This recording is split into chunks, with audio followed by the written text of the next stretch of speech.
ಇವತ್ತಿನ ದಿವಸ ಜಿಲ್ಲಾಧಿಕಾರಿಗಳ ಕಚೇರಿಗೆ ಛತ್ರಪತಿ ಶಿವಾಜಿ ಮಹಾರಾಜರ ಪ್ರತಿಷ್ಠಾಪನಾ ಸಮಿತಿ ವತಿಯಿಂದ ಪ್ರತಿಭಟನೆ ಮುಖಾಂತರ ಒಂದು ಮನವಿಯನ್ನು ಕೊಡ್ಲಿಕ್ಕೆ ಬರಾಕತ್ತೀವಿ.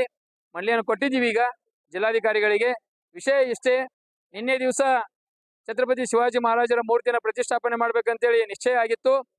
ಸ್ಥಳೀಯ ಶಾಸಕರು ಹಾಗೂ ಸ್ಥಳೀಯ ಜಿಲ್ಲಾ ಉಸ್ತುವಾರಿ ಸಚಿವರು ನಾವು ಬರಲ್ಲ ಅನ್ನುವಂತ ವಿಷಯ ಹೇಳಿದಾಗ ಜಿಲ್ಲಾಡಳಿತ ಅದನ್ನ ಮೂರ್ತಿಯನ್ನು ಕೂಡಿಸಲಿಕ್ಕೆ ಅನುಮತಿಯನ್ನ ನೀಡಲಿಲ್ಲ.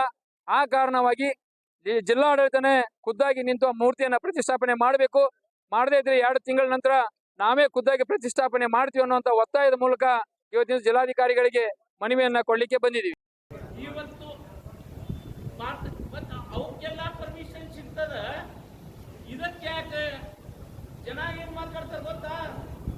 ಜಿಲ್ಲಾಡಳಿತ ಮಂತ್ರಿಗಳು, ಶಾಸಕರು, ಈ ಕಾಂಗ್ರೆಸ್ ಸರ್ಕಾರ ಬಸವಣ್ಣನವರ ವಿರೋಧಿ, ಛತ್ರಪತಿ ಶಿವಾಜಿ ಮಹಾರಾಜರ ವಿರೋಧಿ ಇದೆ, ಇದು ಹಿಂದೂ ವಿರೋಧಿ ಸರ್ಕಾರ ಅಂತ ಜನ ಮಾತಾಡ್ತಾ ಇದ್ದಾರೆ. ಏನು ಉತ್ತರ ಕೊಡ್ಬೇಕು ಅದಕ್ಕೆ ಹೇಳಿ? ನೀವು ಬಂದು ನಾವು ಕೊಡಿಸ್ಕೊಡ್ತೀವಿ ಅಂತ ಪರ್ಮಿಷನ್, ನಿಮ್ ಜವಾಬ್ದಾರಿ ಎಲ್ಲ ಪರ್ಮಿಷನ್ ಕೊಡ್ಸೋದು. ಈಗ ನಾವು ಏನೇನು ಮಾಡಬೇಕಾಗಿತ್ತು ಎಲ್ಲವೂ ಮಾಡಿದ್ದೀವಿ.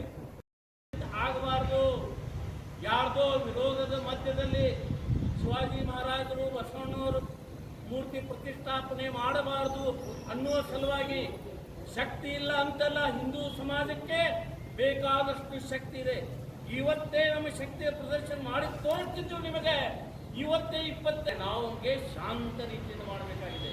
ನಮಗೆ ಯಾವುದೇ ಗೊಂದಲ ಮಾಡಬೇಕಾಗಿಲ್ಲ. ಇದನ್ನು ಒಂದು ಉತ್ಸವದ ಮುಖಾಂತರ ಮಾಡಬೇಕಾಗಿದೆ. ಅದಕ್ಕಾಗಿ ಬಹಳ ಸೂಕ್ಷ್ಮವಾಗಿ ಕೇವಲ 100-200 ಜನರನ್ನು ಕೂಡಿಸಿ ಅದನ್ನು DC ಅವ್ರ ಕೈಯಲ್ಲಿ ಕೊಟ್ಟರು. 1.5 ತಿಂಗಳ ಆದ ನಂತರ ಏನೂ ಆಗಲಿಲ್ಲ. ನಾವು ಸಹಜವಾಗಿ ತಿಳ್ಕೊಂಡ್ವಿ, ನಮಗೆ ಎಲ್ಲವೂ ಪರ್ಮಿಷನ್ ಸಿಕ್ಕಿದೆ, ಈಗ ಮೂರ್ತಿ ಪ್ರತಿಷ್ಠಾಪನೆ ಮಾಡಬೇಕು. ಅದಕ್ಕೆ ನಿಮಗೆ ಆಹ್ವಾನ ಮಾಡಿದ್ದೀವಿ, ನೀವು ಬರ್ರಿ. ನಾವೇ ಕೂಡಿಸ್ಬೇಕಂತೇನಿಲ್ಲ, ಜಿಲ್ಲಾ ಆಡಳಿತ ಕೂಡಿಸಿದಂತಂದ್ರೆ ಇನ್ನೂ